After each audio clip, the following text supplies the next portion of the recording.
piece of steak by Jack London. With the last morsel of bread, Tom King wiped his plate clean of the last particle of flour gravy and chewed the resulting mouthful in a slow and meditative way. When he arose from the table, he was oppressed by the feeling that he was distinctly hungry. Yet he alone had eaten. The two children in the other room had been sent early to bed in order that in sleep they might forget that they had gone supperless. His wife had touched nothing and had sat silently and watched him with solicitous eyes. She was a thin, worn woman of the working class, though signs of an earlier prettiness were not wanting in her face. The flour for the gravy she had borrowed from the neighbor across the hall. The last 2 halfpennies had gone to buy the bread. He sat down by the window in a rickety chair that protested under his weight, and quite mechanically he put his pipe in his mouth and dipped into the side pocket of his coat. The absence of any tobacco made him aware of his action, and, with a scowl for his forgetfulness, he put the pipe away. His movements were slow, almost hulking, as though he were burdened by the heavy weight of his muscles. He was a solid-bodied, stolid-looking man, and his appearance did not suffer from being over-prepossessing. His rough clothes were old and slouchy. The uppers of his shoes were too weak to carry the heavy resoling that was itself of no recent date, and his cotton shirt, a cheap 2-shilling affair, showed a frayed collar and ineradicable paint stains. But it was Tom King's face that advertised him unmistakably for what he was. It was the face of a typical prize fighter, of one who had put in long years of service in the squared ring, and by that means developed and emphasized all the marks of the fighting beast. It was distinctly a lowering countenance, and that no feature of it might escape notice, it was clean-shaven. The lips were shapeless and constituted a mouth harsh to excess that was like a gash in his face. The jaw was aggressive, brutal, heavy. The eyes, slow of motion and heavy-lidded, were almost expressionless underneath the shaggy, indrawn brows. Sheer animal that he was, the eyes were the most animal-like feature about him. They were sleepy, lion-like, the eyes of a fighting animal. The forehead slanted quickly back to the hair, which, clipped close, showed every bump of a villainous-looking head. A nose twice broken and molded variously by countless blows, and a cauliflower ear, permanently swollen and distorted to twice its size, completed his adornment, while the beard, fresh shaven as it was, sprouted in the skin and gave the face a blue-black stain. Altogether, it was the face of a man to be afraid of in a dark alley or lonely place. And yet Tom King was not a criminal, nor had he ever done anything criminal. Outside of brawls, common to his walk in life, he had harmed no one. Nor had he ever been known to pick a quarrel. He was a professional, and all the fighting brutishness in him was reserved for his professional appearances. Outside the ring he was slow-going, easy-natured, and, in his younger days, when the money was flush, too open-handed for his own good. He bore no grudges and had few enemies. Fighting was a business with him. In the ring he struck to hurt, struck to maim, struck to destroy. But there was no animus in it. It was a plain business proposition. Audiences assembled and paid for the spectacle of men knocking each other out. The winner took the big end of the purse. When Tom King faced the Walla Molla gouger 20 years before, he knew that the gouger's jaw was only about 4 months healed after having been broken in a Newcastle bout. And he had played for that jaw and broken it again in the 9th round, not because he bore the gouger any ill will, but because that was the surest way to put the gouger out and win the big end of the purse. Nor had the gouger borne him any ill will for it. It was the game. Both knew the game and played it. Tom King had never been a talker, and he sat by the window, morosely silent, staring at his hands. The veins stood out on the backs of the hands, large and swollen, and the knuckles, smashed and battered and malformed, testified to the use to which they had been put. He had never heard that a man's life was the life of his arteries, but well he knew the meaning of those big upstanding veins. His heart had pumped too much blood through them at top pressure.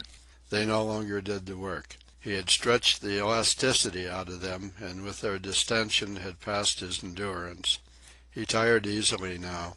No longer could he do a fast 20 rounds, hammer and tongs, fight, fight, fight from gong to gong, with fierce rally on top of fierce rally, beaten to the ropes and in turn beating his opponent to the ropes, and rallying faster and faster in all that last 20th round with the house on its feet and yelling, himself rushing, striking, ducking, raining showers of blows upon showers of blows, and receiving showers of blows in return, and all the time the heart faithfully pumping the surging blood through the adequate veins.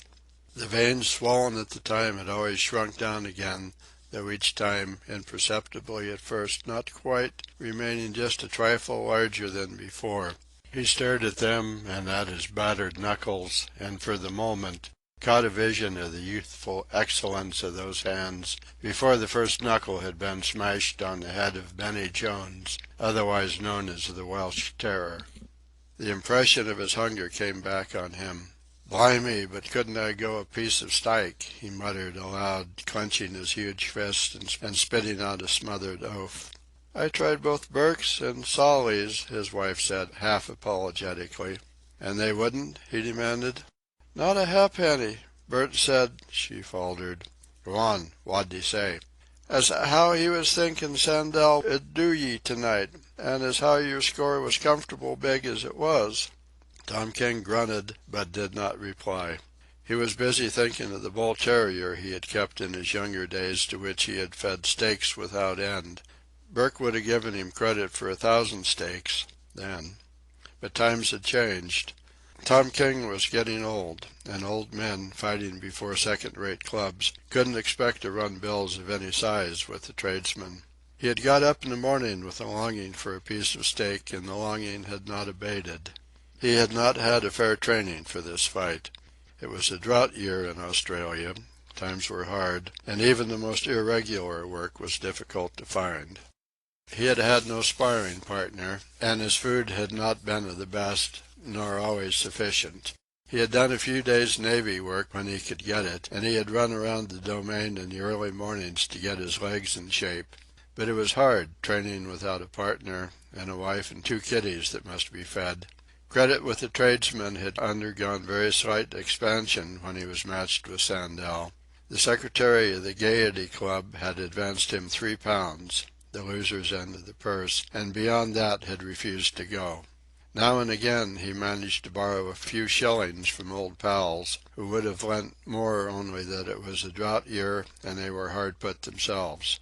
No, and there was no use in disguising the fact, his training had not been satisfactory. He should have had better food and no worries.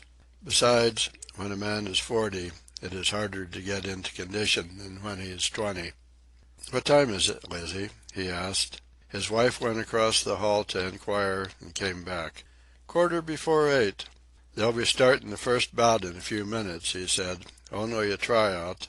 Then there's a 4-round spar between Dealer Wells and Gridley, and a 10-round go between Starlight and some sailor bloke. I don't come on for over an hour." At the end of another silent 10 minutes he rose to his feet. "Truth is, Lizzie, I ain't had proper trainin'." He reached for his hat and started for the door. He did not offer to kiss her, he never did on going out, but on this night she dared to kiss him, throwing her arms around him and compelling him to bend down to her face. She looked quite small against the massive bulk of the man. "Good luck, Tom," she said. "You gotter do 'em." "Aye, I gotter do 'em," he repeated. "That's all there is to it. I just gotter do 'em." He laughed with an attempt at heartiness while she pressed more closely against him. Across her shoulders he looked round the bare room. It was all he had in the world, with the rent overdue, and her, and the kiddies. And he was leaving it to go out into the night to get meat for his mate and cubs, not like a modern working man going to his machine grind, but in the old, primitive, royal, animal way, by fighting for it. "I gotter do 'em," he repeated, this time with a hint of desperation in his voice. If it's a win, it's 30 quid, and I can pay all that's owin' with a lump of money left over.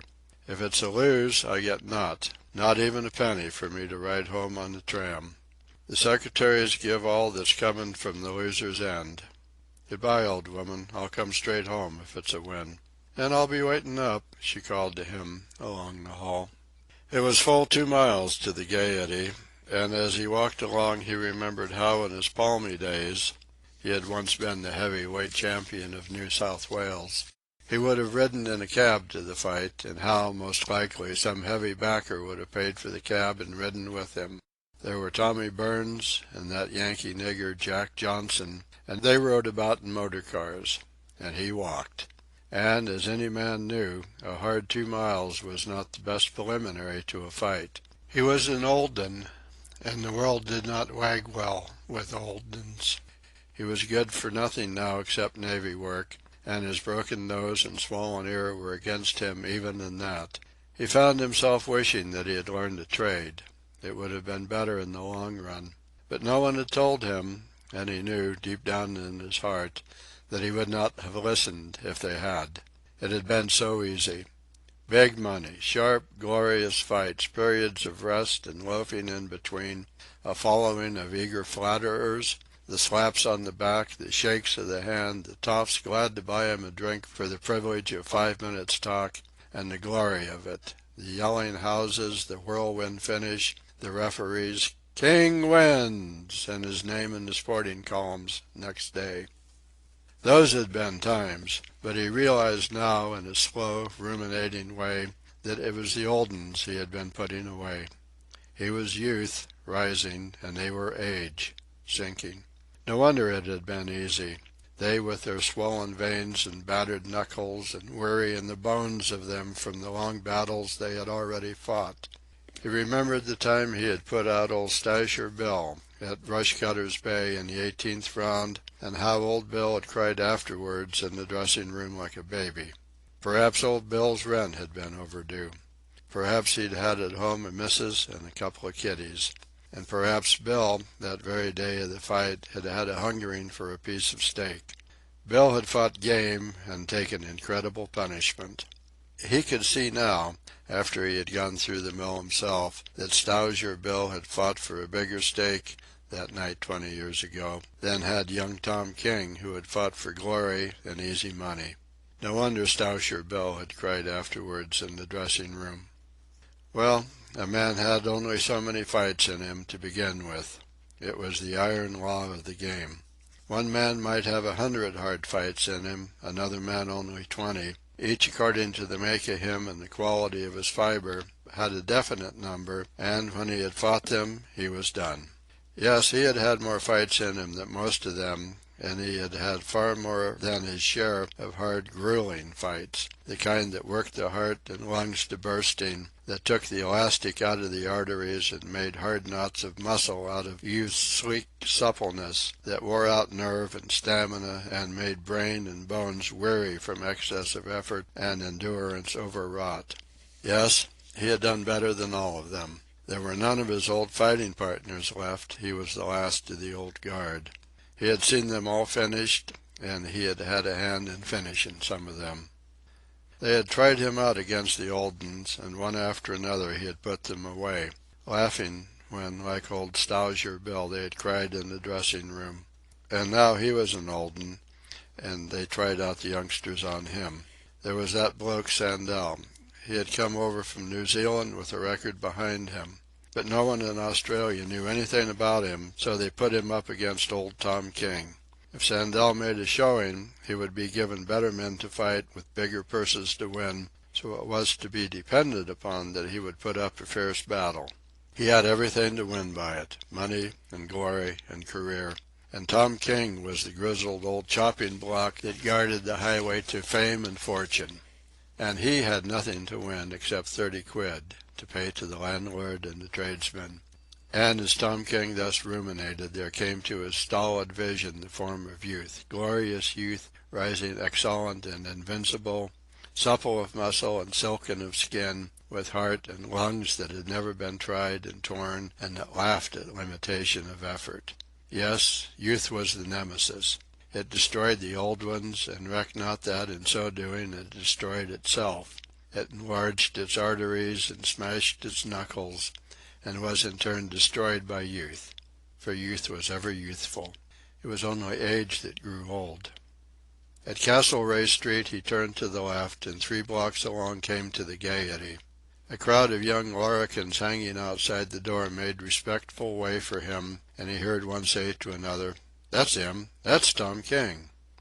Inside, on the way to his dressing-room, he encountered the secretary, a keen-eyed, shrewd-faced young man who shook his hand. "How are you feeling, Tom?" he asked. "Fit as a fiddle," King answered, though he knew that he lied, and that if he had a quid he would give it right there for a good piece of steak. When he emerged from the dressing-room, his seconds behind him, and came down the aisle to the squared ring in the center of the hall, a burst of greeting and applause went up from the waiting crowd. He acknowledged salutations right and left, though few of the faces did he know. Most of them were the faces of kiddies unborn when he was winning his first laurels in the squared ring. He leaped lightly to the raised platform and ducked through the ropes to his corner, where he sat down on a folding stool. Jack Ball, the referee, came over and shook his hand. Ball was a broken-down pugilist who for over 10 years had not entered the ring as a principal. King was glad that he had him for a referee. They were both old uns. If he should rough it with Sandel a bit beyond the rules, he knew Ball could be depended upon to pass it by. Aspiring young heavyweights, one after another, were climbing into the ring and being presented to the audience by the referee. Also, he issued their challenges for them. "Young Pronto," Bell announced, "from North Sydney, challenges the winners for £50 side bet." The audience applauded, and applauded again as Sandel himself sprang through the ropes and sat down in his corner. Tom King looked across the ring at him curiously, for in a few minutes they would be locked together in merciless combat, each trying with all the force of him to knock the other into unconsciousness. But little could he see, for Sandel, like himself, had trousers and sweaters on over his ring costume. His face was strongly handsome, crowned with a curly mop of yellow hair, while his thick, muscular neck hinted at bodily magnificence. Young Pronto went to one corner and then the other, shaking hands with the principals and dropping down out of the ring. The challenges went on. Ever youth climbed through the ropes. Youth unknown, but insatiable, crying out to mankind that with strength and skill it would match issues with the winner. A few years before, in his own heyday of invincibleness, Tom King would have been amused and bored by these preliminaries. But now he sat fascinated, unable to shake the vision of youth from his eyes. Always were these youngsters rising up in the boxing game, springing through the ropes and shouting their defiance, and always were the old uns going down before them. They climbed to success over the bodies of the old uns. And ever they came, more and more youngsters, youth unquenchable and irresistible. And ever they put the old uns away, themselves becoming olden and traveling the same downward path, while behind them, ever pressing on them, was youth eternal, the new babies grown lusty and dragging their elders down, with behind them more babies to the end of time. Youth that must have its will, and that will never die. King glanced over to the press box and nodded to Morgan, of the sportsman, and Corbett, of the referee. Then he held out his hands, while Sid Sullivan and Charlie Bates, his seconds, slipped on his gloves and laced them tight, closely watched by one of Sandel's seconds, who first examined critically the tapes on King's knuckles. A second of his own was in Sandel's corner, performing a like office. Sandel's trousers were pulled off, and as he stood up his sweater was skinned off over his head. And Tom King, looking, saw youth incarnate, deep-chested, heavy-thewed, with muscles that slipped and slid like live things under the white satin skin. The whole body was acrawl with life, and Tom King knew that it was a life that had never oozed its freshness out through the aching pores during the long fights wherein youth paid its toll and departed not quite as young as when it entered. The two men advanced to meet each other, and as the gong sounded and the seconds clattered out of the ring with the folding stools, They shook hands and instantly took their fighting attitudes. And instantly, like a mechanism of steel and springs, balanced on a hair trigger, Sandal was in and out and in again, landing a left to the eyes, a right to the ribs, ducking a counter, dancing lightly away, and dancing menacingly back again. He was swift and clever. It was a dazzling exhibition. The house yelled its approbation. But King was not dazzled. He had fought too many fights and too many youngsters. He knew the blows for what they were, too quick and too deft to be dangerous. Evidently Sandal was going to rush things from the start. It was to be expected. It was the way of youth expending its splendor and excellence in wild insurgence and furious onslaught, overwhelming opposition with its own unlimited glory of strength and desire. Sandal was in and out, here, there, and everywhere, light-footed and eager-hearted, a living wonder of white flesh and stinging muscle that wove itself into a dazzling fabric of attack, slipping and leaping like a flying shuttle from action to action through 1,000 actions, all of them centered on the destruction of Tom King, who stood between him and fortune. And Tom King patiently endured. He knew his business, and he knew youth now that youth was no longer his. There was nothing to do till the other had lost some of his steam, was his thought, and he grinned to himself as he deliberately ducked so as to receive a heavy blow on the top of his head.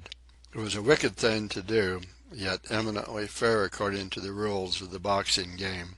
A man was supposed to take care of his own knuckles, and if he insisted on hitting an opponent on top of the head, he did so at his own peril. King could have ducked lower and let the blow whiz harmlessly past, but he remembered his own early fights, and how he smashed his first knuckle on the head of the Welsh Terror. He was but playing the game. That duck had accounted for one of Sandal's knuckles. Not that Sandal would mind it now. He would go on, superbly regardless, hitting as hard as ever throughout the fight. But later on, when the long ring battles had begun to tell, he would regret that knuckle and look back and remember how he smashed it on Tom King's head. The first round was all Sandal's, and he had the house yelling with the rapidity of his whirlwind rushes. He overwhelmed King with avalanches of punches, and King did nothing.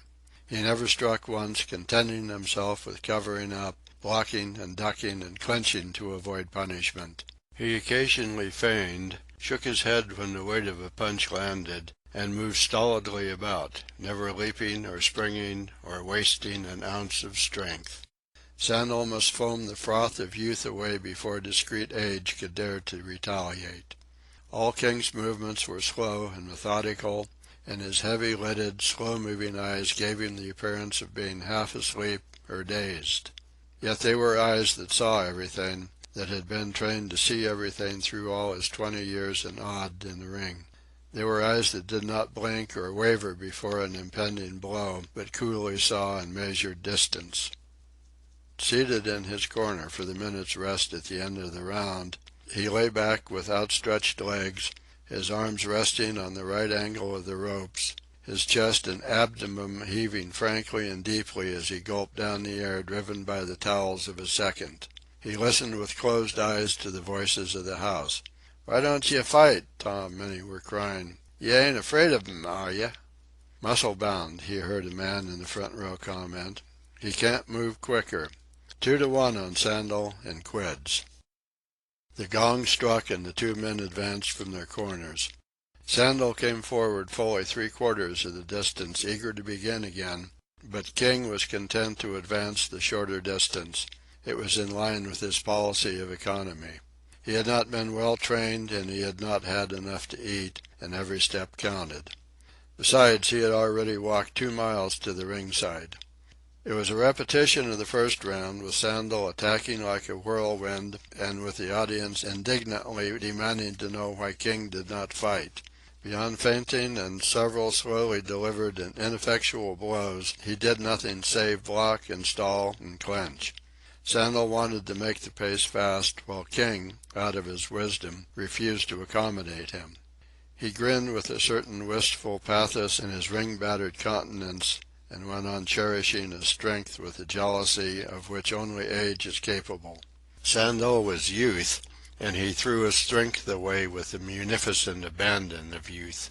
To King belonged the ring generalship, the wisdom bred of long, aching fights. He watched with cool eyes and head moving slowly and waiting for Sandel's froth to foam away. To the majority of the onlookers it seemed as though King was hopelessly outclassed, and they voiced their opinions in offers of 3-1 on Sandel. But there were wise ones, a few, who knew King of old time and covered what they considered easy money. The third round began as usual, one-sided, with Sandel doing all the leading and delivering all the punishment. A half-minute had passed when Sandel, overconfident, left an opening. King's eyes and right arm flashed in the same instant. It was his first real blow, a hook, with a twisted arch of the arm to make it rigid, and with all the weight of the half-pivoted body behind it. It was like a sleepy-seeming lion suddenly thrusting out a lightning paw. Sandel, caught on the side of the jaw, was felled like a bullock. The audience gasped and murmured awestruck applause. The man was not muscle-bound after all, and he could drive a blow like a trip-hammer. Sandel was shaken.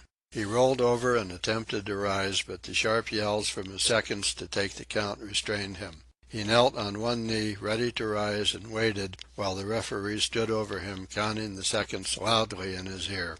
At the 9th he rose in fighting attitude, and Tom King, facing him, knew regret that the blow had not been an inch nearer the point of the jaw.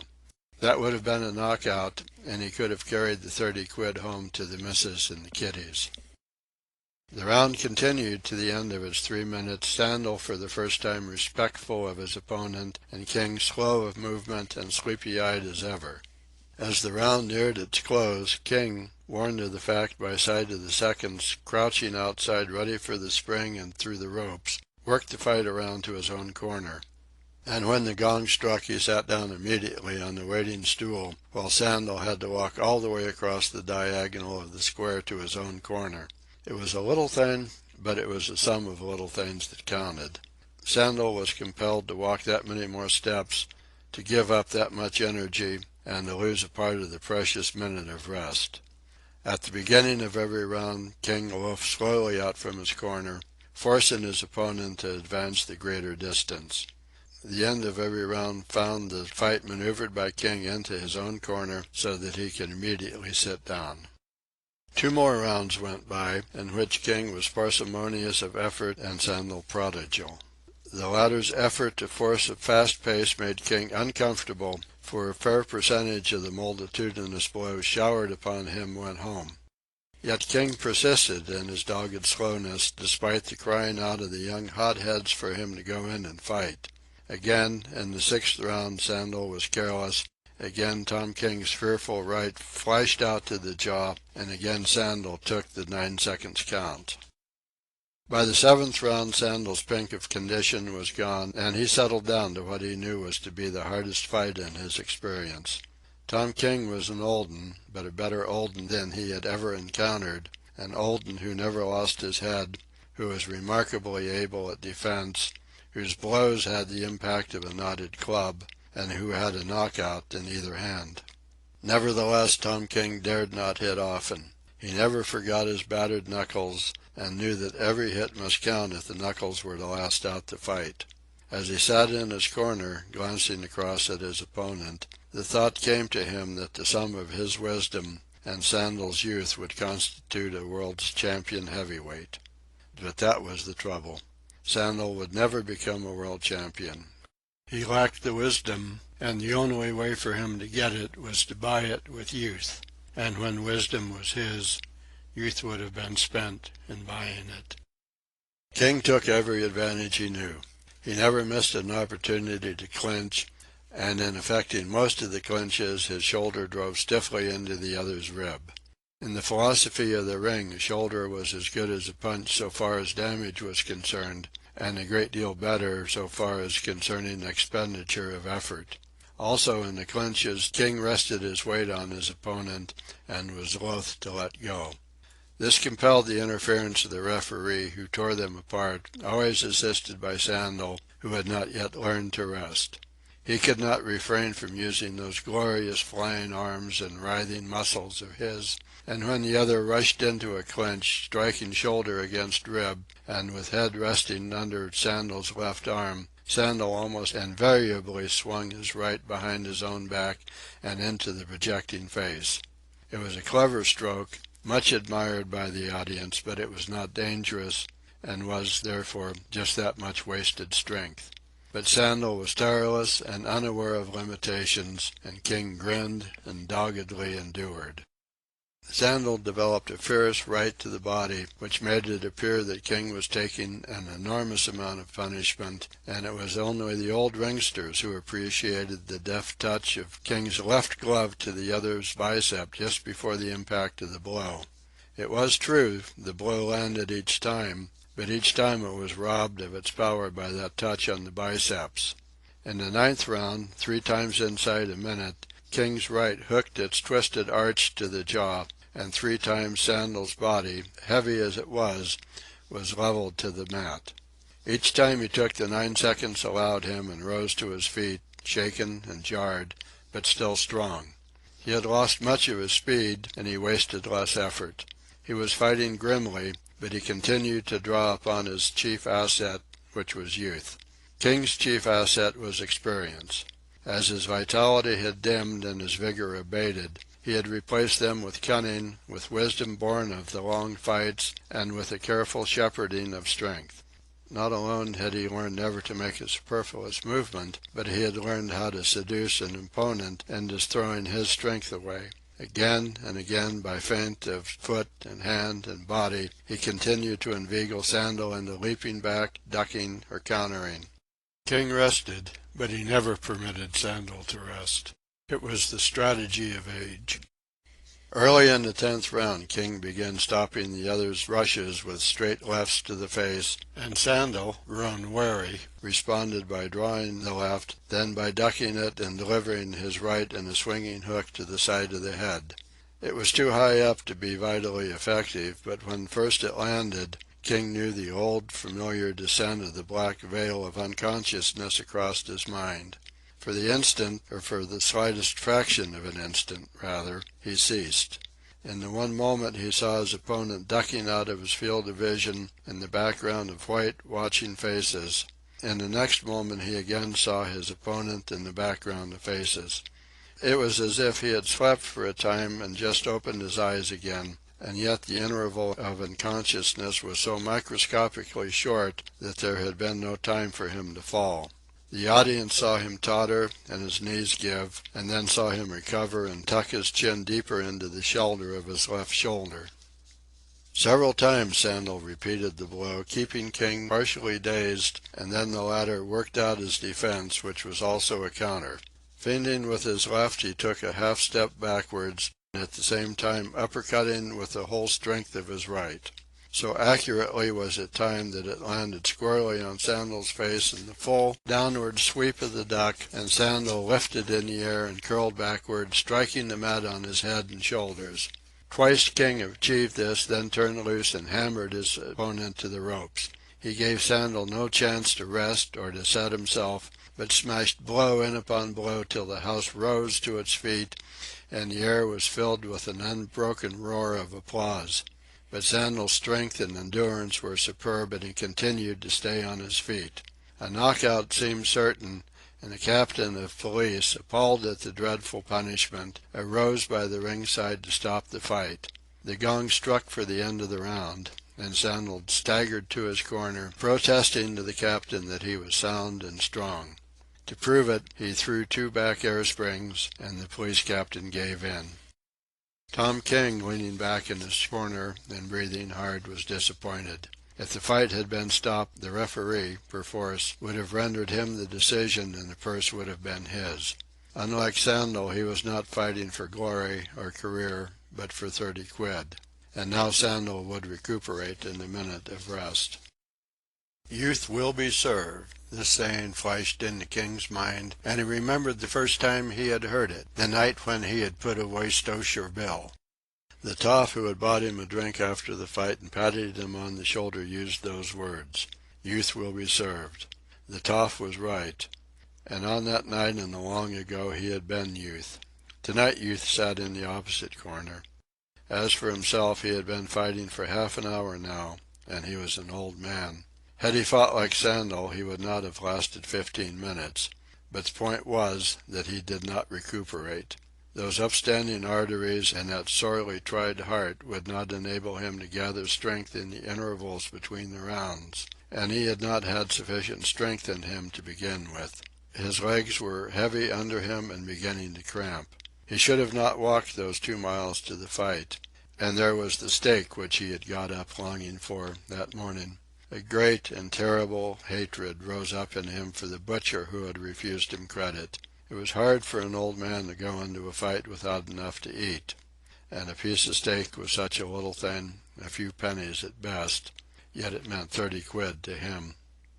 With the gong that opened the 11th round, Sandel rushed, making a show of freshness which he did not really possess.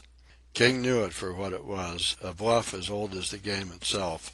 He clinched to save himself, then, going free, allowed Sandel to get set. This was what King desired. He feinted with his left, drew the answering duck and swinging upward hook, then made the half-step backward, delivered the uppercut full to the face, and crumpled Sandel over to the mat.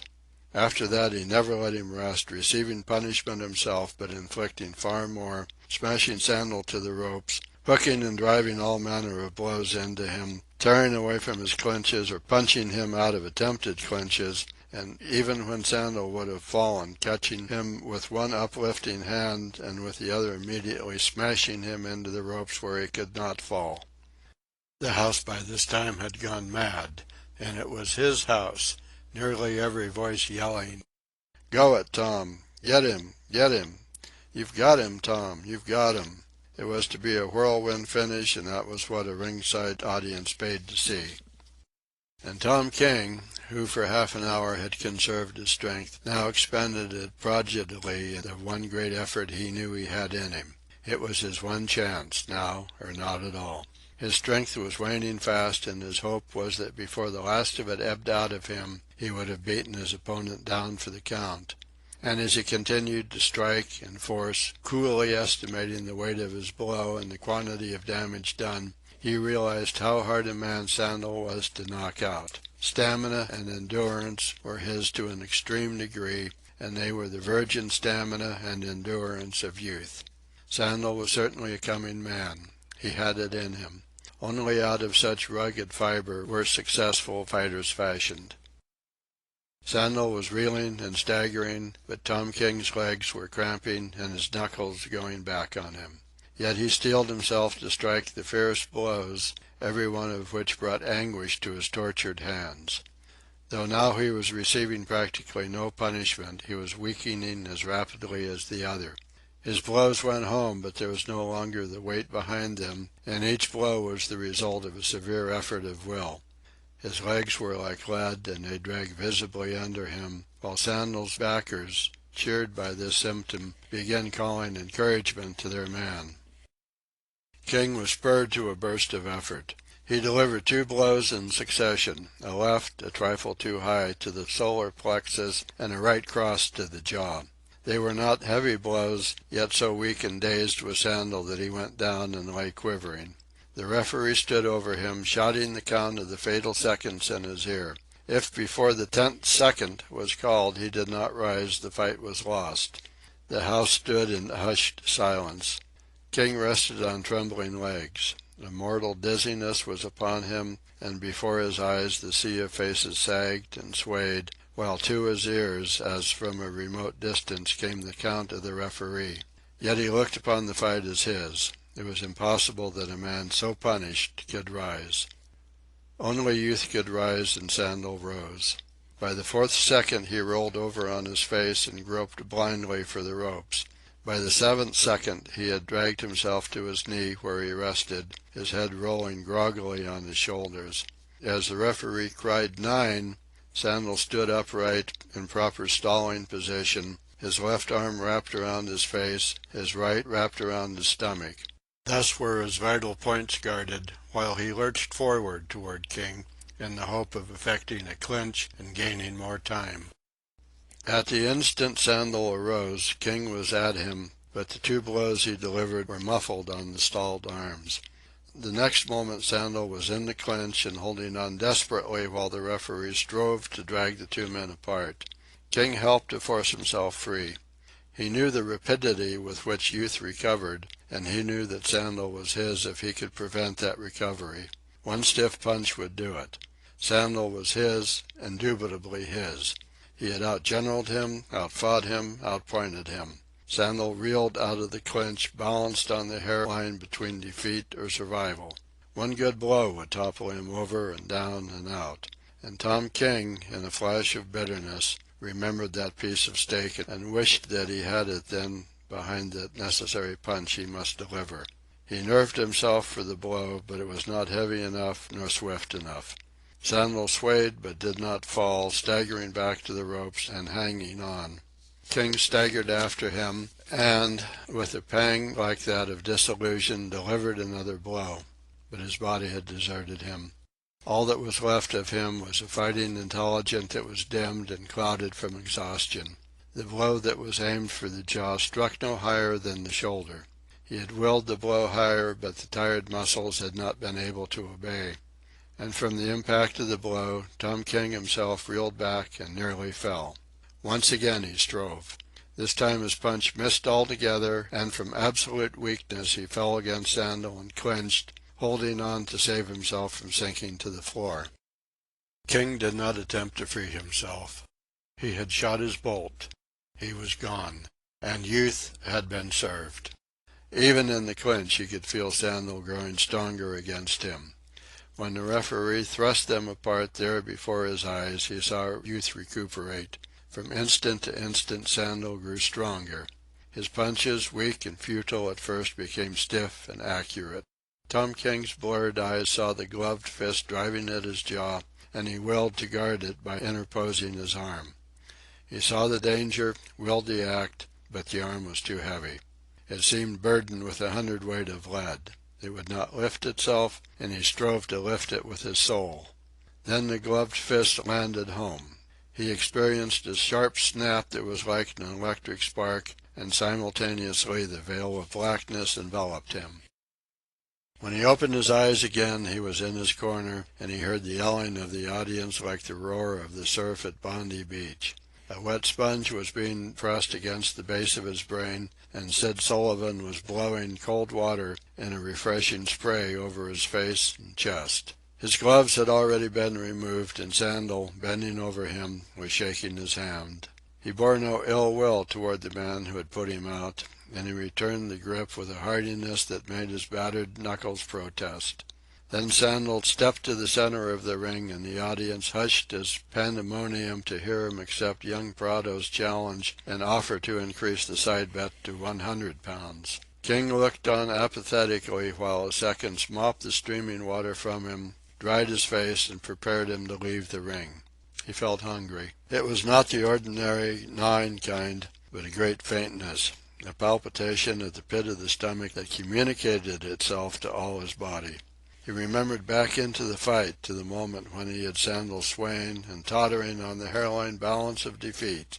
Ah, that piece of steak would have done it. He had lacked just that for the decisive blow, and he had lost. It was all because of the piece of steak.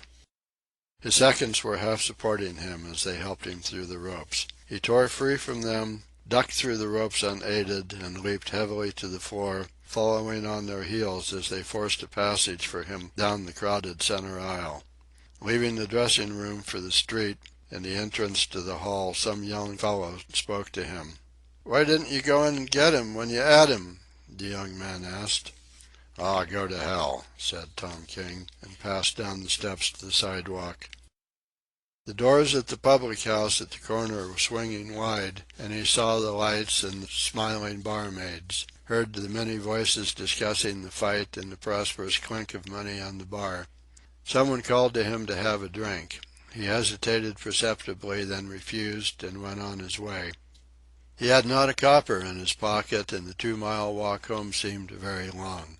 He was certainly getting old. Crossing the domain, he sat down suddenly on a bench, unnerved by the thought of the missus sitting up for him waiting to learn the outcome of the fight. That was harder than any knockout, and it seemed almost impossible to face. He felt weak and sore, and the pain of his smashed knuckles warned him that, even if he could find a job at Navy work, it would be a week before he could grip a pick handle or a shovel. The hunger palpitation at the pit of his stomach was sickening. His wretchedness overwhelmed him, and into his eyes came an unwanted moisture. He covered his face with his hands, and as he cried, he remembered Stowsher Bill and how he had served him that night in the long ago.